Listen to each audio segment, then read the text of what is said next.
ইয়া আইয়ুহান নাস ضرب مثل فاستمعوا له إن الذين تدعون من دون الله لن يخلقوا ذبابا ولو اجتمعوا له وإن يسلبهم الذباب شيئا لا يستنقذوه منه ضعف الطالب والمطلوب এ দুনিয়ার মানুষ একটা দৃষ্টান্ত পেশ করছি, মনোযোগ সহকারে শোনো। আমাকে বাদ দিয়ে যত দেবদেবীর পূজা করা হয় সবগুলোকে মিলাইয়া যদি বলা হয় একটা মাসি বানাও, সবগুলো দেবতা মিলেও একটা মাসি বানাইতে পারে? পারবে না? না পারবে না, পারবে না, পারবে না। আমার আল্লাহ আরো নিচে নেমে বলেন মাসি যদি ওই দেবতার সামনে থেকে কোনো ফল ফ্রুট কেড়ে নিয়ে যায়, মাসির হাত থেকে খাবারটাও রক্ষা করার ক্ষমতা তাদের। আমার আল্লাহ তারা নিজেরা দুর্বল, যারা পূজারী তারাও দুর্বল, যার পূজা করা হয় তারাও দুর্বল। এবার ইমানের আওয়াজে জবাব দিতে হবে, আমি আর আপনি যেই আল্লাহর কদমে মাথা নত করি সেই আল্লাহ দুর্বল না সবল? আর একটু মহব্বতে জবান সব খুলেন নাই, আমার আল্লাহ দুর্বল না সবল? قل اللهم مالك الملك تؤتي الملك من تشاء وتنزع الملك ممن تشاء وتعز من تشاء وتذل من تشاء بيدك الخير إنك على كل شيء قدير لا شريك له ونشهد أن سيدنا وسندنا وحبيبنا ومولانا محمدا عبده ورسوله الذي أرسله بالحق بشيرا ونذيرا وداعيا إلى الله بإذنه وسراجا منيرا صلى الله تعالى عليه وعلى آله وأصحابه وبارك وسلم تسليما كثيرا. أما بعد فأعوذ بالله من الشيطان الرجيم. بسم الله الرحمن الرحيم. إن الله يأمركم أن تؤدوا الأمانات إلى أهلها وإذا حكمتم بين الناس أن تحكموا بالعدل إن الله نعم يعظكم به إن الله كان سميعا بصيرا. آمنت بالله صدق الله مولانا العظيم وصدق رسوله النبي الأمي الكريم ونحن على ذلك لمن الشاهدين والشاكرين والحمد لله رب العالمين. محبتের সাথে সবাই দরুদ ইব্রাহিম পড়ি। اللهم صل على محمد وعلى آل محمد كما صليت على إبراهيم وعلى آل إبراهيم إنك حميد مجيد. اللهم بارك على محمد وعلى آل محمد كما باركت على إبراهيم وعلى آل إبراهيم إنك حميد مجيد. ঢাকা চকবাজার নোয়াখালী ব্যবসায়ীদের উদ্যোগে আয়োজিত আজকের তৃতীয় বার্ষিক ওয়াজ ও দোয়া মাহফিলের চলমান অধিবেশনের অত্যন্ত শ্রদ্ধাভাজন সভাপতি উপস্থিত হযরত উলামা ইকরাম, সমবেত দিনদার ইমানদার মুসলমান ভাইয়েরা, পর্দার আড়ালে অবস্থানরত শ্রদ্ধেয় সম্মানিত মা ও বোনেরা, রব্বে করিমের দরবারে শুকরিয়া আদায় করছি, যিনি আমাদেরকে অত্যন্ত দয়া করে, মায়া করে, মেহেরবানি করে আজকের এই মোবারক মজলিসে আমাকে আপনাকে আসার বসার, কোরআন ও সুন্নাহর কিছু কথা বলার ও শোনার তৌফিক দান করেছেন। মহব্বতের সাথে সবাই উচ্চ আওয়াজে পড়ি আলহামদুলিল্লাহ। মুহতারাম হাজিরিন, যারা কষ্ট করে এই প্যান্ডেলের ভিতরে এসে বসেছেন, আমি সকলকেই বিনয়ের সাথে অনুরোধ করে বলছি, এদিক ওদিক না তাকিয়ে একটা দিক ঠিক করে নেই, সেটা হলো আপনারা আমার দিক আর আমি আপনাদের দিক। তাহলে মনোযোগ ঠিক হবে, কথা বলতে শুনতে সুবিধা হবে। আর যদি এদিক ওদিক তাকানোতে থাকেন তাহলে মনোযোগ ঠিক হবে না, কথা বলেও তৃপ্তি পাওয়া যাবে না, শুনেও তৃপ্তি পাওয়া যাবে না। এই জন্যে মেহেরবানি করে যারা বসেছেন সবাই একটু দয়া করে আমার দিকে তাকান, তো একটু খেয়াল করে একটু আমার দিকে তাকান, একদম আমার দিক, অন্য দিক না, আমার দিক। মুহতারাম হাজিরিন, আর মাঝে মাঝে আপনারা একটু কথা বলবেন, আমি আশা করতেছি যে আপনারা একটু আওয়াজ করে কথা বলবেন। গুনাহের কথা হবে না, সওয়াবের কথা হবে। একটু জোরে বলতে কি অসুবিধা আছে? এই নাটা অত বেশি জোরে হয়েছে না, কয়েকজনের না হয়েছে, বাকিদের মনে হয় কিছুটা হ্যাঁ। আমি আবারও বলছি, যদি আওয়াজটা সওয়াবের হয় তাহলে একটু বড় করে বলতে কি আপত্তি আছে? মাশাআল্লাহ, একটু জবান খুলে বলি তো সুবহানাল্লাহ, আলহামদুলিল্লাহ, লা ইলাহা ইল্লাল্লাহ, আল্লাহু আকবার। এই আওয়াজে হবে না। শয়তান এত সিফা সাফা গলি যেখানে, এখানে কোনো না কোনো জায়গায় লুকায়া থাকবে, এটারে কোনোভাবেই রাখা যাবে না। আমি চাই বাংলাদেশেই শয়তান যেন থাকতে না পারে, এটা ইন্ডিয়া চলে যাক, নরেন্দ্র মোদীর কাঁধে গিয়ে বসে থাকুক। হ্যাঁ, রাজি? সবাই রাজি? এত সহজে যাইতে চাইবে না, এটা একটু বেহায়া টাইপের কথা, বুঝেন নাই? এই জন্য আল্লাহু আকবারের আওয়াজটা হওয়া লাগবে আরো বড়, যেন কোনো গলিতে ঢুকবার সুযোগ। তাহলে মহব্বতের সাথে সবাই মিলে একসাথে হোক আল্লাহু আকবার। মাশাআল্লাহ, এবারে বোঝা গেছে যে আলহামদুলিল্লাহ স্পিড আছে। আমি আপনাদের খেদমতে পবিত্র কোরআনুল কারীমের সূরা নিসার 58 নম্বর আয়াত তিলাওয়াত করেছি। তিলাওয়াত কিন্তু আয়াতি কারিমার আলোকেই অল্প সময়ের মধ্যে আপনাদের খেদমতে কিছু কথা বলার আশা করেছি। আল্লাহ যেন বলবার, শুনবার, বুঝবার এবং আমল করবার তৌফিক আমাদের সবাইকে দান করেন। মহব্বতের সাথে সবাই বলি আমিন। আমি বারবার অনুরোধ করছি, কোনোভাবেই যেন আমাদের সময়টা নষ্ট না হয়। আমার দিকে খেয়াল করে যদি শোনেন তাহলে সময়টা বেশি কাজে লাগবে। প্রথমেই আমরা আয়াতের শাব্দিক তরজমা বা অনুবাদটা শোনার চেষ্টা করি।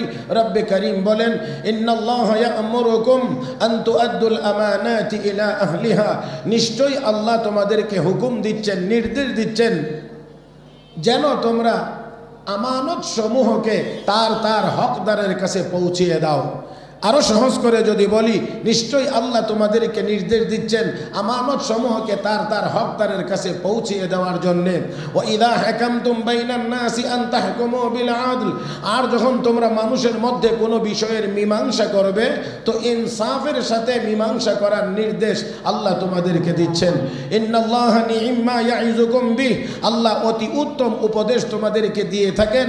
ইন্নাল্লাহা কানা সামিআন বাসীরা, নিশ্চয়ই আল্লাহ সব শোনেন এবং সব দেখেন। এই হলো মোটামুটি আয়াতের শাব্দিক তরজমা। শেষ অংশ থেকে একটা কথা শুধু আগে বলে রাখি, সেটা হলো আল্লাহ সব শোনেন, আল্লাহ সব দেখেন। এই কথার উপরে পরিপূর্ণ বিশ্বাস কি আমাদের আছে? এমন কোন জায়গা কি আছে যেই জায়গায় গিয়ে লুকায়া কথা বললে আল্লাহ শুনবেন না? এমন কোন জায়গা কি আছে যেই জায়গায় লুকায়া গিয়ে গুনার কাজ করলে আল্লাহ দেখবেন না? জোরে বলেন, নাই। নাই। তাহলে এমন কোন আওয়াজ নাই যা আল্লাহ শুনবেন না, এমন কোন কাজ নাই যা আল্লাহ দেখবেন না। অতএব আওয়াজের মাধ্যমেও গুনার কাজ করা যাবে না, কাজের মাধ্যমেও গুনার কাজ করা যাবে না। আল্লাহ আমাদের সবাইকে হেফাজত করুন, বর্তমান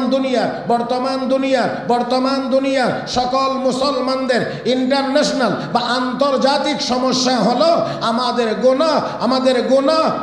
গুনাহ। আমি আপনাদেরকে একটা কথা জিজ্ঞেস করি, আশা করি জবাব দিবেন। সময় আমার কম, আমি একটু বেশি কথা বলতে চাই, আপনারা আমাকে একটু সহযোগিতা করবেন বলে আমি আশা করছি। মুহতারাম হাজরিন, 500 শয্যা বিশিষ্ট হাসপাতাল, 500 বেডের মধ্যেই 500 জন রুগী আছে, প্রত্যেকের শরীরেই স্যালাইন লাগানো আছে। এমন রুগী 500 জনকে দিয়ে কতজন সুস্থ মানুষের সাথে যুদ্ধ করানো যাবে? বুঝাইতে পারি নাই। রুগী 500, সবার শরীরেই স্যালাইন লাগানো আছে, এমন 500 রুগী দিয়ে কতজন সুস্থ মানুষের মোকাবেলা করানো যাবে? মোটেও না। 10 জন সুস্থ মানুষ হলেই এই 500 জনকে পিটাইয়া হাসপাতাল থেকে কবরস্থানে পাঠাইতে পারবে, কারণ তারা রুগী, তারা অসুস্থ, মোকাবেলা করার মতো ক্ষমতা নাই। আজকে আমরাও দুনিয়াতে 200 কোটির মতো মুসলমান, কিন্তু আমরাও গুনাহের কারণে আমাদের কলব রোগে আক্রান্ত। গুনাহের রোগে আক্রান্ত হওয়ার কারণে 200 কোটি মুসলমান হওয়ার পরেও আজ ন্যায্য কথাটা বিশ্বমঞ্চে আমরা সাহস করে বলতে পারি না। আমি বারবার একটি কথা বলে থাকি, হযরত শাহজালাল মুজাররদ ইয়ামানির আল্লাহু আকবার আওয়াজে যদি গৌরগোবিন্দের দালান ভাঙতে পারে, 200 কোটি মুসলমানের আল্লাহু আকবারের আওয়াজে জারজ রাষ্ট্র ইসরায়েলের নাম নিশানা পৃথিবীর মানচিত্র থেকে মুছে যাইতে পারে।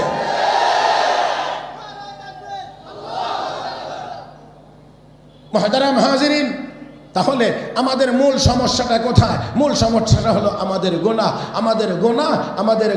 গুনাহের কারণে আমরা দুর্বল। আমরা যদি গুনাহগার না হয়ে নেককার হয়ে যাইতে পারি, নেককার যদি হয়ে যাইতে পারি, তাহলে দুনিয়াও আমাদের, আখিরাতও আমাদের। فمن الناس من يقول ربنا آتنا في الدنيا وما له في الآخرة من خلاق ومنهم من يقول ربنا آتنا في الدنيا حسنة وفي الآخرة حسنة وقنا عذاب النار। বলেন যদি তার একটু জোরে বলেন। মনে হয় রাগ করতেছেন আমার উপরে, না কষ্ট পাইতেছেন? হ্যাঁ মুহতারাম হাজিরিন, বহু উলামায়ে কেরাম, বিজ্ঞ উলামায়ে কেরাম বুজুর্গানে দিন আসতেছেন, ওনারা বয়ান করবেন, আর আমি একটু জমায়ে টমায়ে যদি দিয়ে যাইতে পারি, অন্তত এতটুকু খেদমত তো হবে। হ্যাঁ, এতটুকু খেদমত তো হবে। কিছু মানুষ আছে যারা শুধু দুনিয়া চায়, শুধু দুনিয়া। আমার আল্লাহ বলেন, চাইলেই তো পাবে না, আমি যদ্দূর দেব অদ্দূর পাবে, যাকে দেব সে পাবে। সবাই চাইলে সবাই পাবে না, যতটুকু চাবে ততটুকু পাবে না। কারণ দুনিয়ার মালিক তো আমার আব্বাও না, আপনার আব্বাও না, আপনার দাদাও না, আমার দাদাও না। এই দুনিয়াটার মালিক আমরা মনে করি আমার। আমরা অনেকে মনে করি আমার, এটা আমার, কিন্তু আমার আল্লাহ যখন একটু ঘুরাইয়া দেয়, তখন দেখা যায় একটুও আমার না। জানি না, আমি একটু দূরত্ব বজায় রেখে বলছি, যদি বুঝেন তো বুঝেন, আর যদি না বুঝেন তো আমার মতোই কম যোগ্যতাওয়ালা মানুষ এর চেয়ে বেশি বুঝাইতেও পারবো না। আমার ভাইয়েরা, মনে করা যায় আমার, কিন্তু আসলে কোনোটাই আমার না। দুনিয়াটা কার? মুসলমান, একটু সামান্য খেয়াল করে দেখেন, আমার আল্লাহর যে এই কথাটা ভালো করে যদি বর্তমান সময়ে বুঝতে চান, তো আমেরিকার ক্যালিফোর্নিয়া আর লস অ্যাঞ্জেলসের দিকে তাকায়া দেখেন, আর এত বড় সুপার পাওয়ার হওয়ার পরেও আমার আল্লাহর দেওয়া আগুন নিভাইতে সক্ষম না। হ্যাঁ, যারা সারা পৃথিবীতে লাঠি ঘোরায়, তো আগুন নিভাইতে পারে না কেন? এত বিমান দিয়ে পানি দেওয়ার পরেও আগুন নিয়ন্ত্রণে আনতে পারে না। আল্লাহ বুঝাইয়া দিলেন, তোর না, আমার। আরেকটু আওয়াজ করে বলেন, তোর না, আমার। তুই যদি আমার হস তাহলে সব তোর, আর তুই যদি আমার না হস কিচ্ছু তোর না। সাইয়েদনা হযরত ওমর ফারুক রাদিয়াল্লাহু তাআলা আনহুকে কেউ এসে বলতেছেন, আমিরুল মুমিনিন, পাহাড়ের গুহা থেকে আগুন আসতেছে, যেটাকে আমরা বর্তমান সময়ে দাবানল বলি। হযরত ওমর পাশেই ছিলেন আরেক সাহাবী, হযরত তামিম দারি রাদিয়াল্লাহু তাআলা আনহু। তাকে ডাক দিলেন, তামিম এই আগুনটাকে আবার ঘুরাইয়া পাহাড়ের গুহার ভিতরে নিয়ে ঢুকাইয়া দিয়ে আসে। আপনারা আসেন তো মাঠে, আসেন তো, আগুনটাকে আবার ঘোরায় পাহাড়ের ভিতরে নিয়ে ঢুকায় দিয়ে আসো। সাইয়েদনা হযরত তামিমে দারি রাদিয়াল্লাহু তাআলা আনহু আগুনের সামনে গেলেন, গিয়ে একটা রুমাল ছিল, এভাবে রুমালটা দিয়ে আগুনের দিকে ধাওয়া করে আর বলে, ইয়া নারো মাকানাক, ইয়া নারো মাকানাক, হে আগুন যেখানে আসিস এখানেই থাক, সামনে আগাইবে না, তোর জায়গাতে তুই থাক, তোর জায়গায় তুই থাক। আগুন দাঁড়িয়ে গেছে। এবার তামিমে দারির নতুন নির্দেশ, ইয়া নারো খালফাক, ইয়া নারো খালফাক, হে আগুন পিছনে যা, পিছনে যা, পিছনে যা। ছাগল বকরিকে যেমন লাঠি দেখায়া মানুষ তার গন্তব্যে নিয়ে যা, হযরত তামিমে দারি এমন ভাবে আগুনকে গুহার ভিতরে ঢুকাইয়া দিয়েছে। তাহলে আমরা যদি মালিকের হতে পারি, সব সব বিশ্বাস হয় না, না বিশ্বাস হয় না, না আমার ভাইয়েরা। তাহলে আমরা যদি আল্লাহর হতে পারি তাহলে সব আমাদের, সব আমাদের, সব আমাদের। ও মুসলমান, দুর্ভাগ্যজনকভাবে সত্য, আমরাই তো আল্লাহর হইতে পারি নাই, আমরা আল্লাহর গোলাম হতে পারি নাই। না হয় আল্লাহর ওয়াদা আছে পৃথিবীর শাসন ক্ষমতা ইমানদারদের হাতে থাকবে, এই পৃথিবীর নেতৃত্ব ইমানদারেরা দিবে। এ মুসলমান, যতদিন গোলামি ছিল ততদিন তো নেতৃত্ব দিয়েছে, জামা ছেঁড়া ছিল, তালিওয়ালা ছিল, অর্ধজাহানের শাসন করেছেন হযরত ওমর। কিসের বিনিময়ে, কি দিয়ে তার শাসন করেছেন? বন্ধুরা, মদিনায় দাঁড়িয়ে হুঙ্কার দিত রোম সাম্রাজ্য আর পারস্য সাম্রাজ্য থরথর করে কাঁপতো। আজকে আমরা মুসলমান, এত হওয়ার পরেও আমাদের দেশে আমাদের উপরে হামলা করার মতো এমন দাম্ভিকতাও আমাদের আশপাশ থেকে দেখানো হচ্ছে, চোখ রাঙ্গায়া আমাদের দিকে তাকানো হচ্ছে। আমরাও বলে দিতে চাই, আমরা তামিমে দারির উত্তরসূরি, হযরত ওমরের উত্তরসূরি, জীবন দেওয়ার জন্য প্রস্তুত, কিন্তু কাহারও আধিপত্য মেনে নিতে আমরা প্রস্তুত না। আল্লাহ আমাদের সবাইকে বুঝার তৌফিক দান করুন। মুহতারাম হাজরিন, মুহতারাম হাজরিন, আসুন আমি বলছিলাম রব্বে করিম, রব্বে করিম বলেন, ইন্নাল্লাহা কানা সামিআন বাসীরা, নিশ্চয়ই আল্লাহ সব শোনেন এবং আল্লাহ সব সব সব। রমজান মাস আসতেছে, হোটেলগুলোর সামনে সুন্দর সুন্দর পর্দা টানানো হবে।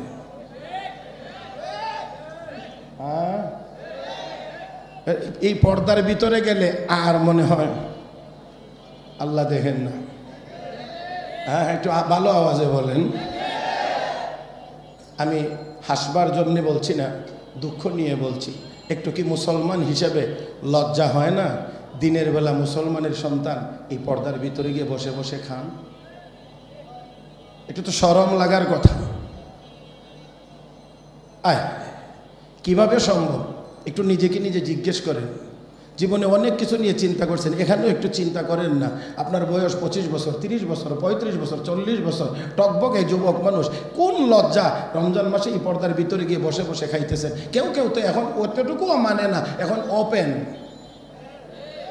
আর মনে মনে ভাবে হাম কুছ হুয়া হে, আমি রাস্তা দিয়ে বিড়ি টানতে টানতে যাবো, আমাকে কে কি বলবে। মনে রাখবেন, এই কে কি বলতে পারলো না এই জন্য আপনি কিছু হয়ে গেলেন তা না। এই দেশে বহু কুকুর বিড়াল রাস্তায় হাঁটে, কেউ কিছু বলে না।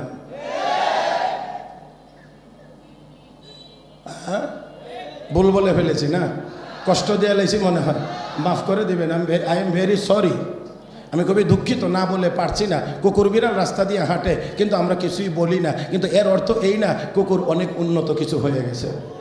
তাহলে আপনিও রাস্তা দিয়ে হাঁটছেন, নির্লজ্জের মতো বিড়ি টানতেছেন রমজান মাসে, কেউ কিছু বললো না, এর জন্য মনে করার কোনো কারণ নাই যে আপনি অনেক কিছু হয়ে গেছেন। মুহতারাম হাজরিন, মুহতারাম হাজরিন, আমি আবারও বলছি, ওই পর্দার ভিতরে কি আমার আল্লাহ দেখেন না? আমার আল্লাহ দেখেন না? আমাদেরকে দেখবেন না?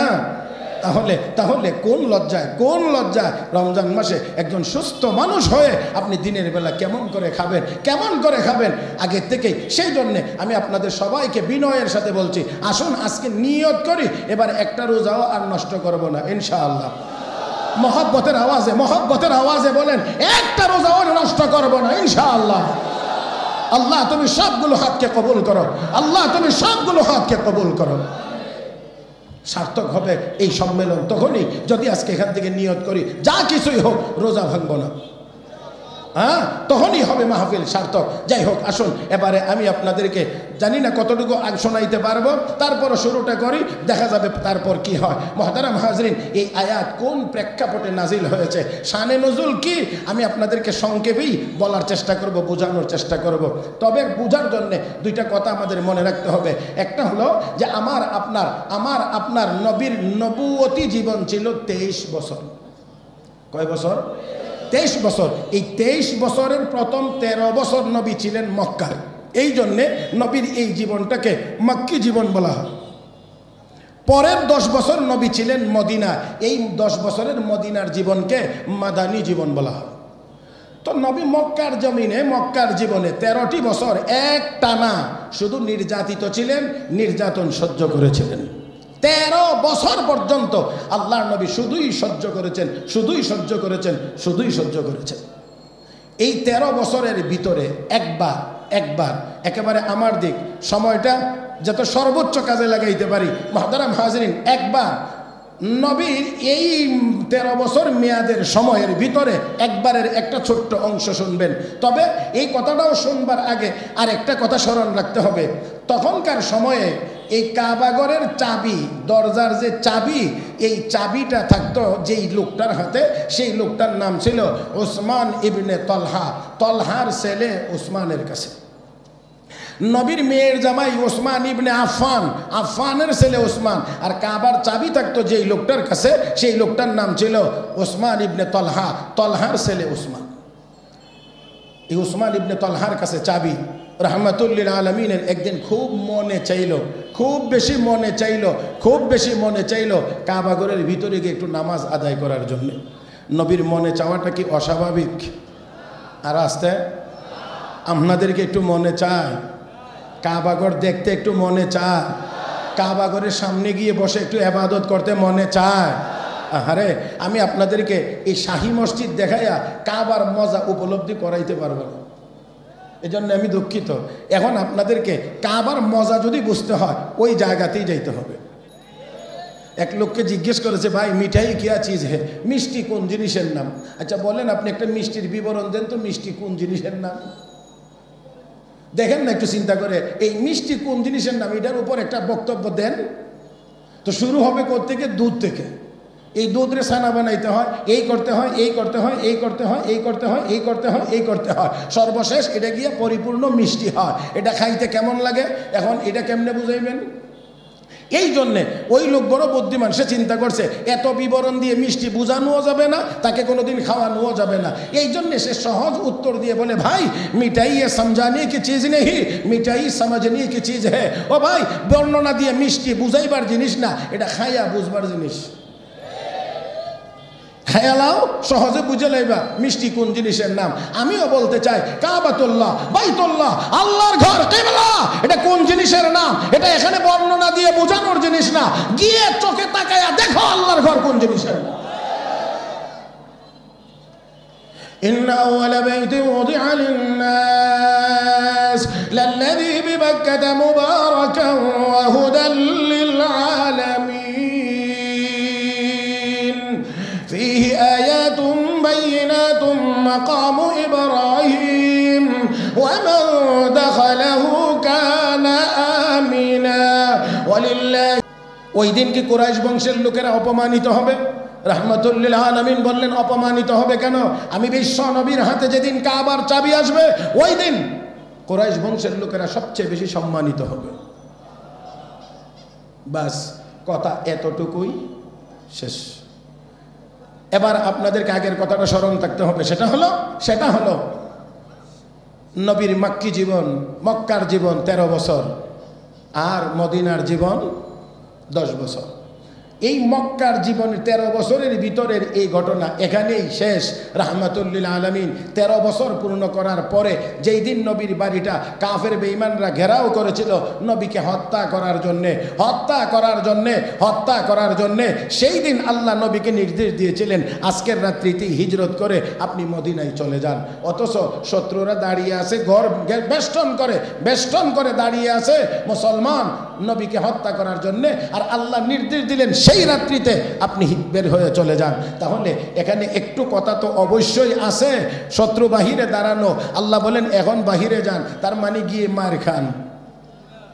হ্যাঁ, না না না, নবীর হেফাজতের জিম্মাদার সব জবানে يا أيها الرسول بلغ ما أنزل إليك من ربك وإن لم تفعل فما بلغت رسالته والله يعصمك من الناس।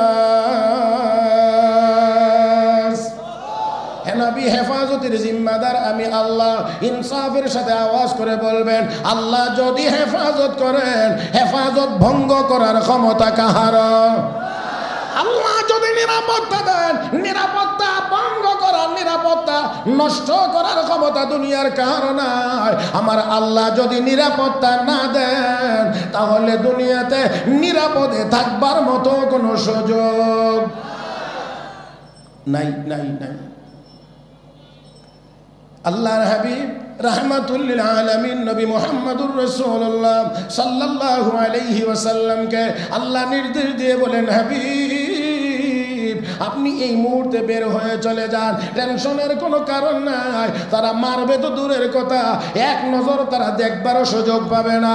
রাহমাতুল লিল আলামিন বের হইবার আগে শুধুমাত্র এক মুঠ বালি হাতে নিলেন, অতঃপর নবী সূরা ইয়াসিন তিলাওয়াত করলেন, ফাগশাইনাহুম ফাহুম লা ইউবসিরুন, ফাগশাইনাহুম ফাহুম লা ইউবসিরুন। আয়াত কয়েকবার পড়লেন, অতঃপর ফু দিয়ে সামনের দিকে নিক্ষেপ করে দিলেন। রব্বে কারীম বলেন, হাবিব আপনার হাত ব্যবহার হয়েছে শুধু সামনের দিকে, আর আমি আল্লাহ আমার কুদরতি হাত ব্যবহার করেছি চতুর্দিকে। শত্রু তো একদিক দিয়ে দাঁড়ানো না, সব দিক দিয়ে দাঁড়িয়ে আছে। সবার চোখে এই বালিকণা আমার আল্লাহ পৌঁছায়া দিয়েছেন। ক্ষমতা আমার আল্লাহর নাই নাই নাই। বর্তমান আধুনিক যন্ত্রের মাধ্যমে শত্রু কোথায় অবস্থান করে ড্রোনের মাধ্যমে যদি বের করতে পারে, সেই জায়গায় যদি বোমা মারতে পারে, তাহলে আমার আল্লাহ এই বালিকণা ঘরের ওই দিকে দাঁড়িয়ে থাকা কাফেরদের চোখে পৌঁছাইতে পারেন কি পারেন না? হ্যাঁ, সবার চোখে। এবার আমার দিকে তাকাইলে বুঝবেন, আর না হইলে তো নাই। দেখা যায় কিছু, হ্যাঁ, সবার চোখে হাত। আল্লাহ হাবিব বের হয়ে যান, জালেমরা আপনাকে এক নজর দেখবেও না।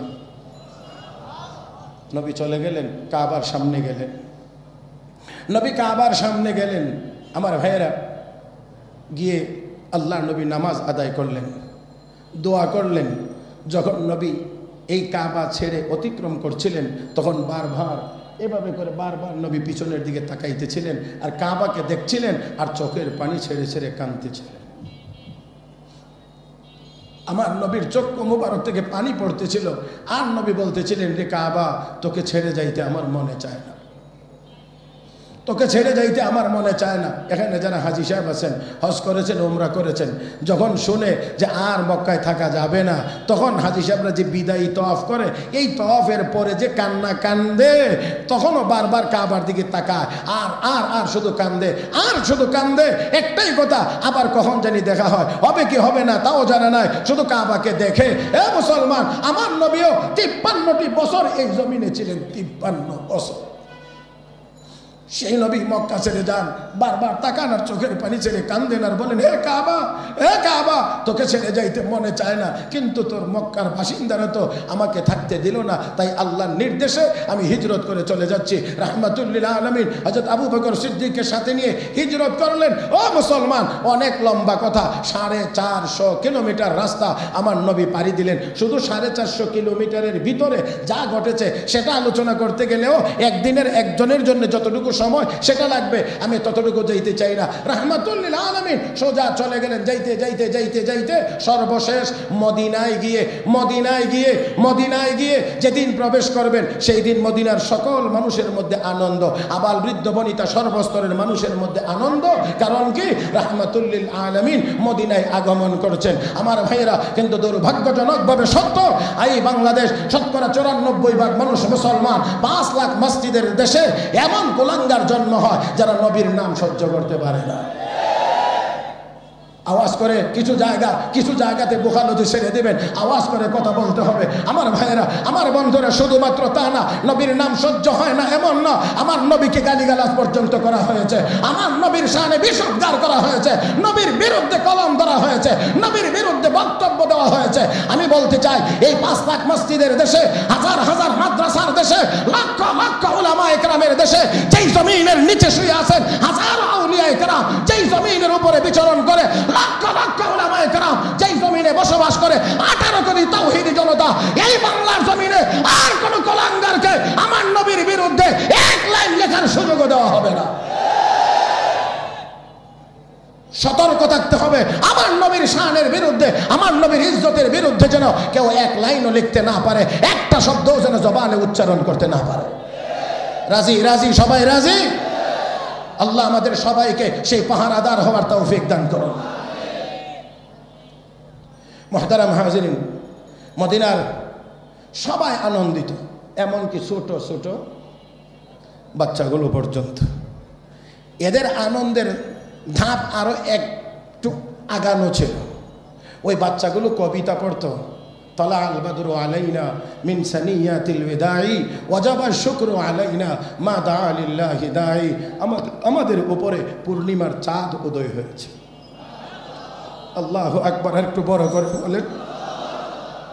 ছোট ছোট ছোট ছোট ছোট ছোট বাচ্চাগুলো নবীর সামনে এসে এইভাবে করে কবিতা পড়ে। আল্লাহর হাবিব রাহমাতুল্লিল আলামিন তাদের মাথায় হাত বুলিয়ে দেন, তাদেরকে কুলে নিয়ে আদর করেন। একজনকে কোলে উঠাইলে আরেকজন, তো আগের জনকে নামায়া তাকে নবী ওঠান, এই জনকে নামায়া আরেকজনকে কোলে নেন। এইভাবে করে চলতে চলতে মক্কার 13 বছর জীবনের সেই নির্যাতনের চিত্রটা হঠাৎ নবীর চোখের সামনে ভেসে উঠেছে।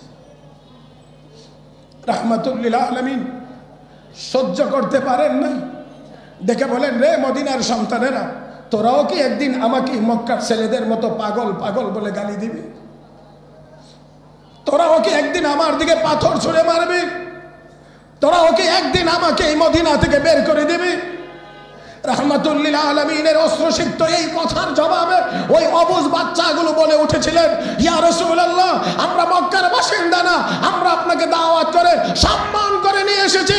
আপনার সম্মান রক্ষা করার জন্য যদি প্রয়োজন হয় আমরা জীবন দেব, কিন্তু আপনার সম্মান নষ্ট হতে দেওয়া হবে না।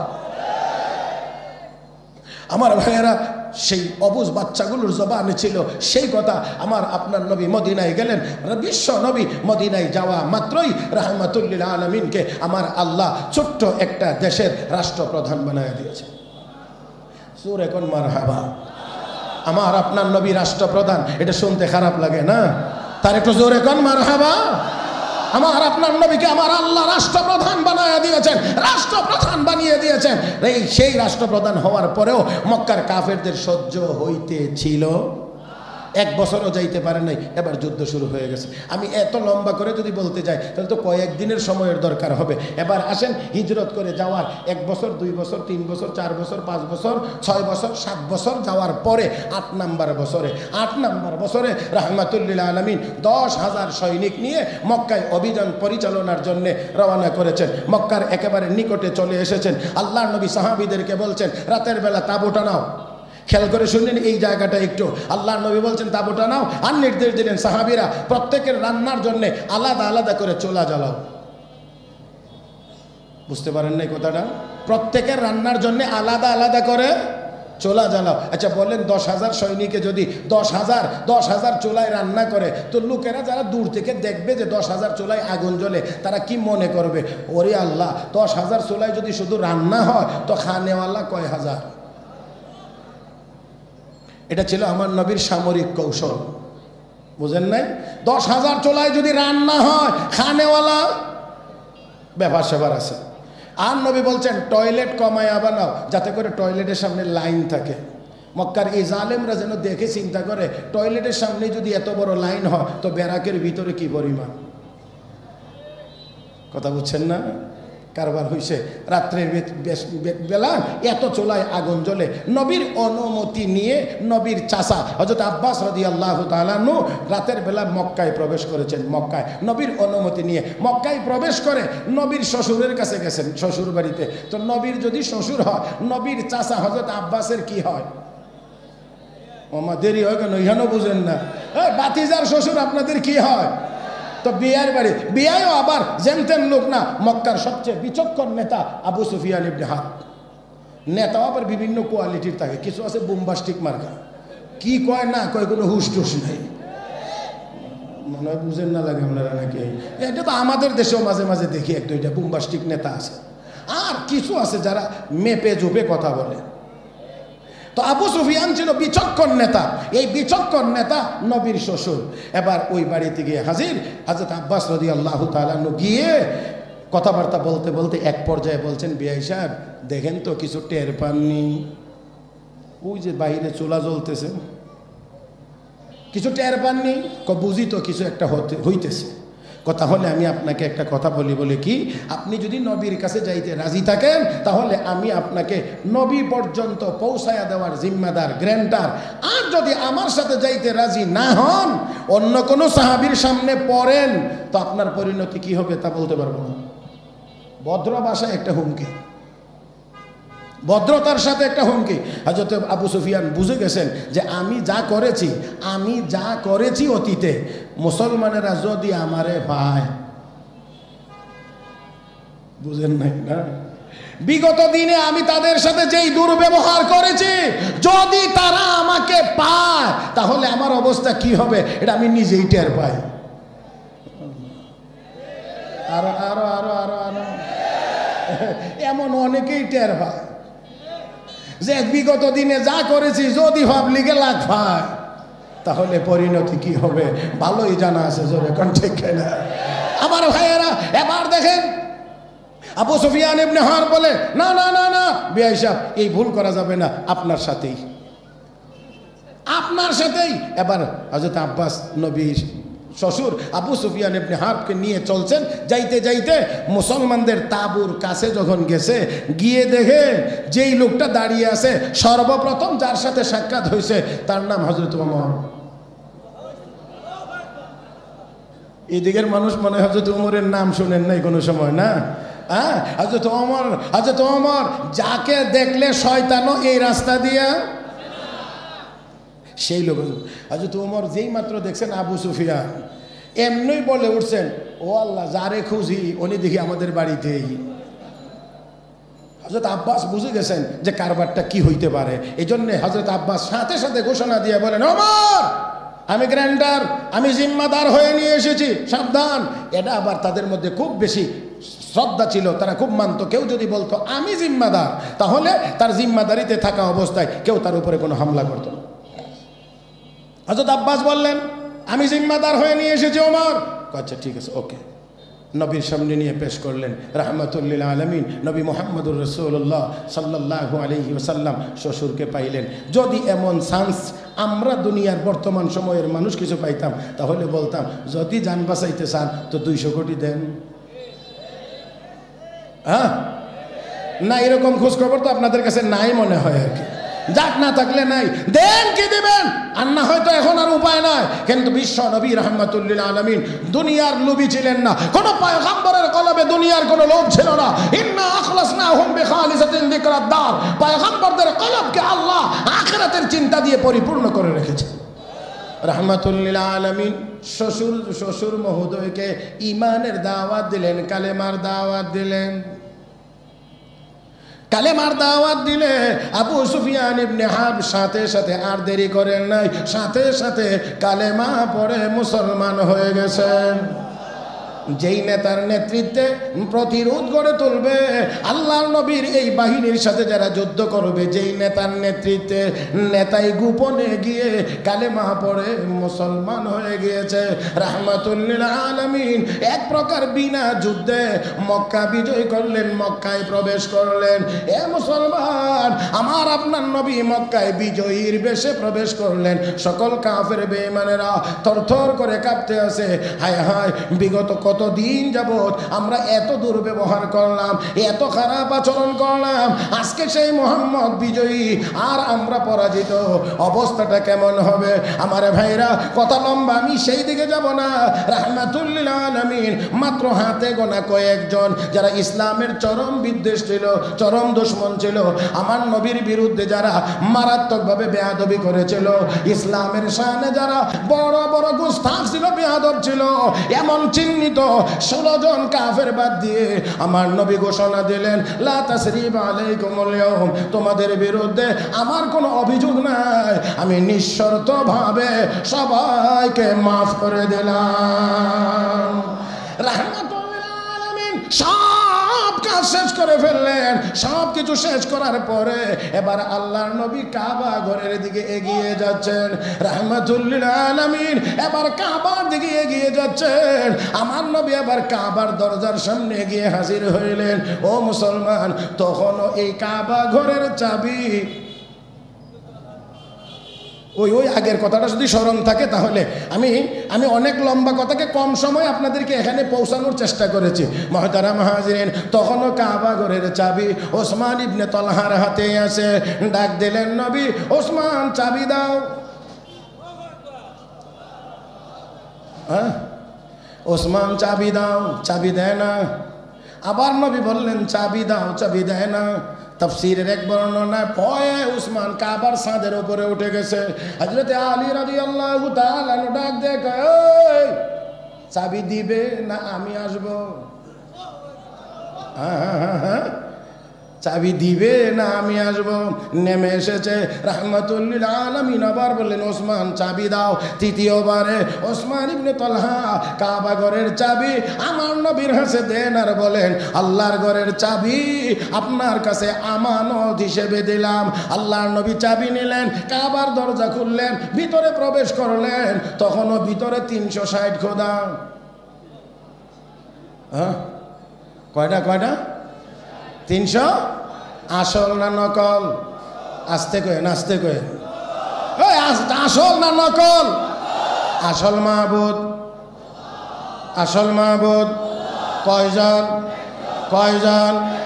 আল্লাহু লা ইলাহা ইল্লা হুয়াল হাইয়ুল কাইয়্যুম লা তাখুযুহু সিনাতুন ওয়া লা নাওম লাহু মা ফিস সামাওয়াতি ওয়া মা ফিল আরদ মান যাল্লাযী ইয়াশফা'ু 'ইনদাহু ইল্লা বিইذনিহি ইয়া'লামু মা বাইনা আইদিহিম ওয়া মা খালফাহুম ওয়া লা ইউহীতুনা বিশাইইন মিন 'ইলমিহি ইল্লা বিমা শা'a ওয়াসি'a কুরসিয়্যুহু as-samawati wal ard ওয়া লা ইয়াউদুহু হিফযুহুমা ওয়া হুয়াল আলিয়্যুল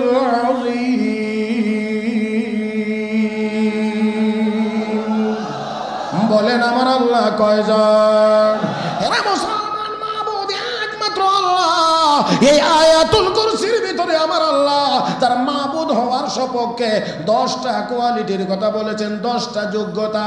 আমার আল্লাহ মাবুদ। এর 1 নম্বর যোগ্যতা হলো আল হাইয়্যু, তিনি চিরঞ্জীব, তিনি কখনোই মরবেন না, তিনি কখনোই মরতে পারেন না। না না, যেই বস্তু মরে যায়, যেই বস্তু অস্তিত্ব হারিয়ে ফেলে, এই বস্তু কখনোই মাবুদ হইতে পারে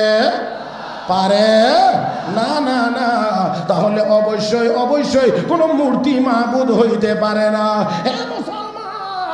মুসলমান, লক্ষ্য করে দেখুন, লক্ষ্য করে দেখুন, আমার আল্লাহ কোরআনে বলেছেন, কোরআনে যদি থাকে রাগ করা যাবে না তো? কোরআনে যদি থাকে রাগ করা যাবে না তো? আমার আল্লাহ বলেন, يا أيها الناس ضرب مثل فاستمعوا له إن الذين تدعون من دون الله لن يخلقوا ذبابا ولو اجتمعوا له وإن يسلبهم الذباب شيئا لا يستنقذوه منه ضعف الطالب والمطلوب। দুনিয়ার মানুষ, একটা দৃষ্টান্ত পেশ করছি, মনোযোগ সহকারে শোনো। আমাকে বাদ দিয়ে যত দেবদেবীর পূজা করা হয় সবগুলোকে মিলাইয়া যদি বলা হয় একটা মাসি বানাও, সবগুলো দেবতা মিলেও একটা মাসি বানাইতে পারবে না? না, পারবে না, পারবে না, পারবে না। আমার আল্লাহ আরো নিচে নেমে বলেন, মাসি যদি ওই দেবতার সামনে থেকে কোনো ফল ফ্রুট কেড়ে নিয়ে যায়, মাসির হাত থেকে খাবারটাও রক্ষা করার ক্ষমতা তাদের। আমার আল্লাহ তারা নিজেরা দুর্বল, যারা পূজারী তারাও দুর্বল, যার পূজা করা হয় তারাও দুর্বল। এবার ইমানের আওয়াজে জবাব দিতে হবে, আমি আর আপনি যেই আল্লাহর কদমে মাথা নত করি সেই আল্লাহ দুর্বল না সবল? আর একটু মহব্বতে জবান সব খুলেন নাই, আমার আল্লাহ দুর্বল না সবল? قل اللهم مالك الملك تؤتي الملك من تشاء وتنزع الملك ممن تشاء وتعز من تشاء وتذل من تشاء بيدك الخير إنك على كل شيء قدير। সর্বময় ক্ষমতার মালিক, সর্বময় ক্ষমতার মালিক। কাবার ভিতরে 360টা আসল না নকল? আসল না নকল? বিশ্ব নবী গিয়ে দেখলেন 360টা দাঁড়িয়ে আছে। রাহমাতুল্লিল আলামিন বললেন, সাহাবীরা রে, আমার হাতে একটা লাঠি দাও। নবীর হাতে লাঠি দেওয়া হয়েছে। নবী সবগুলো মূর্তি ভেঙেছেন, সবগুলো, একটা ছিল অনেক উপরে। সাহাবীকে নির্দেশ দিলেন, সাহাবী আমার কাঁধের উপরে উঠো আর ওইটা ভাঙ্গো, ওইটা ভাঙ্গো। সাহাবী বলেন, নবী গো, আমি আপনার কাঁধের উপরে উঠবো তা কেমন করে হয়? আপনি আমার কাঁধে ওঠেন। রাহমাতুল্লিল আলামিন বললেন, সাহাবী আমাকে সাধারণ কিছু মনে করেছো? আমি যদি তোমার কাঁধে উঠি আর ওহী যদি নাজিল শুরু হয়ে যায়, অস্তিত্ব থাকবে না, অস্তিত্ব থাকবে না। আমি বলছি আমার কাঁধে ওঠো। রাহমাতুল্লিল আলামিন তেলাওয়াত করেন কোরআনের আয়াত, জা আল হক ওয়া যাকাল বাতিল ইন্নাল বাতিলা কানা যাহুকা। এই বলে লাঠি দিয়ে আঘাত করেন, সবগুলো ভাঙলেন, বড়টাও ভাঙাইলেন। এবার কাবা ঘর পবিত্র করলেন, পবিত্র পবিত্র পবিত্র পবিত্র। কি করলেন, কি করলেন, কি করলেন? হ্যাঁ, জোরে জোরে জোরে জোরে। তাহলে তাহলে এবার আসেন, তাহলে মূর্তিগুলো অবশ্যই অপবিত্র। এটা আমি বলি না, আমি বলি না, আমি বলি না। আমার আল্লাহ বলেন, ইয়া আইয়ুহাল্লাযীনা আমানু ইন্নামাল খামরু ওয়াল মাইসিরু ওয়াল আনসাব ওয়াল আজলাম রিজসুম মিন আমালিশ শাইতান ফাজতানিবুহু লাআল্লাকুম তুফলিহুন। আল্লাহ কো দুনিয়ার মানুষ, ওই মদ জুয়া এবং মূর্তিগুলো সবগুলো রিজসুন, নাপাক নাপাক নাপাক নাপাক। কার কথা? কার কথা? কার কথা? আল্লাহ বলছেন না পাক, আল্লাহ বলছেন না পাক, আল্লাহ বলছেন না পাক। আপনি যদি পাক বলতে যান, আপনি উলামায়ে কেরামের কাছে আগে জিজ্ঞাসা করে নিয়েন, আমি যদি এগুলোকে পাক বলি তাহলে আমার ঈমান থাকবে কি থাকবে না? আগে একটু জানা নিয়ে মাসালা একটু জেনে, ফতোয়া জেনে, তারপরে গিয়ে কথাবার্তা বলতে একটু চিন্তা ভাবনা করে বলতে হবে। মুহতারাম হাজিরিন, অবশ্যই আমার কথা আমার আল্লাহর কথার সাথে সাংঘর্ষিক হতে পারবে না। আসেন, আমি কথা, মেহমান চলে আসছেন, বুঝতেছি আমার ভিসার মেয়াদ শেষ হয়ে গেছে, তারপরেও আমি কোনো রকম একটা স্টেশনে না গিয়া হঠাৎ করে আমি মাঝ রাস্তায় নামতেও পারতেছি না। মাফ করে দিবেন, যিনি আসছেন মেহমান, ওনার কাছেও বিনয়ের সাথে 1-2টা মিনিট আমি নিয়ে আমি আমার একটা স্টেশনে গিয়ে পৌঁছতে চাই। মুহতারাম হাজিরিন, সবগুলো পরিষ্কার করে রাহমাতুল্লিল আলামিন আল্লাহর ইবাদত করলেন, মন ভরে কান্নাকাটি করলেন, দোয়া করলেন। করার পরে নবী এবার বের হয়ে আসলেন। এখন চাবি, আবারও সেই চাবি। এখন হযরত আব্বাস রাদিয়াল্লাহু তাআলা আনহু দাঁড়ায় বলেন, ইয়া রাসূলুল্লাহ, চাবিটা এখন থেকে আমার কাছে দেন, এই খেদমত এখন থেকে আমি করব। হযরত আলী রাদিয়াল্লাহু তাআলা আনহু এবার দাঁড়ায় গিয়ে বললেন, ইয়া রাসূলুল্লাহ, চাবি আমার হাতে দেন, আমি চাবিটা রাখবো, এখন থেকে এই খেদমত আমি করব। আর যিনি চাবি দিয়েছিলেন উনি তো দেওয়ার সময় বলেছিলেন, আল্লাহর ঘরের চাবি আপনার কাছে আমানত হিসেবে দিলাম। এখন কয়জন? তিনজন, একদিকে চাচা কয় চাবি আমারে দেন, একদিকে মেয়ের জামাই আলী কয় আমাকে দেন, আর একজনের হাতে চাবি ছিল, সে কয় আমানত হিসেবে দিলাম। এখন এই চাবি কার কাছে হস্তান্তর করবেন, কার হাতে দিবেন? উপস্থিত একটা সাময়িক একটু ছোট্ট সমস্যা যখন দেখা দিয়েছে, আমার আল্লাহ সেই সমস্যার সমাধান দিয়ে আয়াতের বিধানকে চিরকালের জন্য কার্যকরী করে রব্বে করিম আমার তিলাওয়াতকৃত সূরা নিসার 58 নম্বর আয়াত আল্লাহ নাজিল করেছে। এতক্ষণে আয়াত নাজিল হয়েছে। আয়াত নাজিল হওয়ার পরে আল্লাহর হাবিব ওসমান ইবনে তলহাকে ডাকলেন, ডেকে বললেন, ওসমান এই নাও চাবি। আস্তে আস্তে আস্তে। কার কাছে? চাচার কাছেও না, মেয়ের জামাইয়ের কাছেও না, স্বজন প্রীতির সুযোগ নাই। বুঝেন নাই মনে হইতেছে? হ্যাঁ, চাবি চাবি চাবি বিশ্ব নবী দিলেন ওসমান ইবনে তলহার কাছে, ওসমান এই নাও চাবি। শুধু নাও এটাই নবী বলেন নাই, সাথে বলে দিয়েছেন, ওসমান এই চাবি এখন থেকে নিয়ে কিয়ামত পর্যন্ত তুমি এবং তোমার বংশের লোকের হাতেই থাকবে, কোনো জালেম ছাড়া এই চাবি তোমার হাত থেকে কেউ কেড়ে নিয়ে যাবে না। কারণ আয়াত নাজিল হয়েছে, কোরআনের আয়াত কিয়ামত পর্যন্ত বহাল থাকবে, চাবিও তার কাছে থাকবে। দারুল উলুম দেওবন্দ মাদ্রাসার সুদীর্ঘ 56 বৎসরের প্রিন্সিপাল হযরত আকদাস হযরত মাওলানা কারি তৈয়ব সাহেব রহমাতুল্লাহ আলাইহি লিখেছেন, এ পর্যন্ত সৌদি আরবে 20টারও বেশি বিপ্লব সংগঠিত হয়েছে, কিন্তু আজও পর্যন্ত ওই কাবা ঘরের চাবি এখনো পর্যন্ত সেই উসমান ইবনে তলহার বংশের লোকদের হাতেই আছে। মুহতারাম হাজরিন, শেষ কথা হলো, চাবি এবার পাইয়া ওসমান ইবনে তলহা এবার যাইতে শুরু করেছে। এবার নবী আবারও অত্যন্ত মৃদু এবং ভদ্র কণ্ঠে ডাক দিলেন, ওসমান এদিকে আসো। আজকে তো আর গরম নাই, আজকে তো নরম, কথা বুঝেন নাই? নরম নরম ডাক দিলেন, ওসমান এদিকে আসো। আসলেন, আসার পরে বলতেছেন, তোমার কি ওই দিনের কথা মনে আছে যেই দিন আমি তোমার কাছে চাবি চাইছিলাম? আমাকে দাও নাই। আরও বলছিল উল্টা পাল্টা কথা, স্মরণ আছে কি? মাথা নিচু করে নম্র কণ্ঠে বলে, হ্যাঁ স্মরণ আছে। আমি কি ওই দিন বলেছিলাম যে একদিন চাবি আমার হাতে আসবে? বলে, হ্যাঁ অবশ্যই বলছিলেন। তো সেই কথা কি বাস্তবায়ন হয়েছে? বলে, হ্যাঁ অবশ্যই বাস্তবায়ন হয়েছে। ওসমান শোনো, এই কাবার চাবির প্রার্থী আমার চাচাও ছিল, আমার মেয়ের জামাই আলীও ছিল, কিন্তু কোরআনে আয়াত নাজিল করে আল্লাহ জানাইয়া দিয়েছেন, আমানতকে তার তার হকদারের কাছে পৌঁছাইয়া দাও। তুমি তো কাবা ঘরের চাবি দেওয়ার সময় বলছিলা আল্লাহর ঘরের চাবি আমানত, এই জন্যে কোরআনে আয়াত নাজিল হয়েছে, তাই আমি তোমাকে চাবি দিলাম না, শুধু কিয়ামত পর্যন্ত সময়ের জন্য দিলাম, এই কারণেই তোমার হাতে চাবি অর্পণ করেছি। ওসমান ইবনে তলহা এবার সাথে সাথে কয়, আমাকে চাবি দেওয়ার জন্য কোরআনে আয়াত নাজিল হয়েছে, তাহলে আমিও আর দেরি করতে চাই না, কালেমা পড়ে মুসলমান হয়ে যেতে চাই। ওসমান ইবনে তলহা মুসলমান হয়ে গেছেন। মুহতারাম হাজরিন, মুসলমান হওয়ার পরে একটা কথা বলেছেন বড় চমৎকার এবং সুন্দর কথা, সেটা হলো এই, ইয়া রাসূলুল্লাহ, আপনি ওই দিন যে বলছিলেন চাবি আপনার হাতে যাবে, ওই দিনই আমার শতভাগ বিশ্বাস হয়ে গিয়েছিল যে চাবি আপনার হাতে যাবে। ওই দিনই মনে চাইছিল মুসলমান হয়ে যাইতে মনে চাইছিল, কিন্তু মুসলমান হতে পারি নাই, শুধু ভয়ে। আত্মীয় স্বজন যখনই শুনে আমি মুসলমান হইব তখনই আমাকে হুমকি দেয়, এই জন্য মুসলমান হতে পারি নাই। আর না হয় মনে চাইছিল ওই দিনেই কালেমা পড়তে। তার কারণ আপনি জিন্দেগিতে কোনোদিন মিথ্যা কথা বলেন নাই, কোনোদিন বলবেনও না। আমার ভাইয়েরা, তাহলে আসুন এই প্রেক্ষাপটে আয়াত নাজিল হয়েছে। রব্বে করিম আয়াতের ভিতরে কি বলছেন?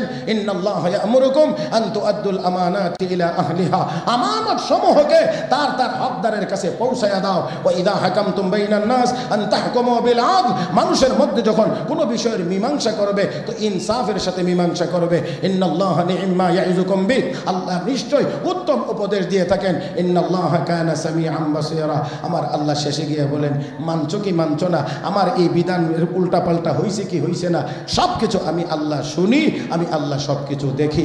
অতএব কেউ যদি তো রাখে আমার আল্লাহ আমাকে দেখেন, আমার আল্লাহ আমার সব কিছু শোনেন, তাহলে অবশ্যই ওই লোকটি গুনার কাজ করতে পারবে।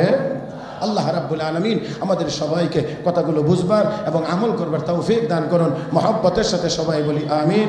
ইয়া রাব্বাল আলামিন, সুবহানাকাল্লাহুম্মা বিহামদিক, আশহাদু আল্লা ইলাহা ইল্লা আনতা, আস্তাগফিরুকা ওয়া আতুবু ইলাইক, ওয়া আখিরু দাওয়ানা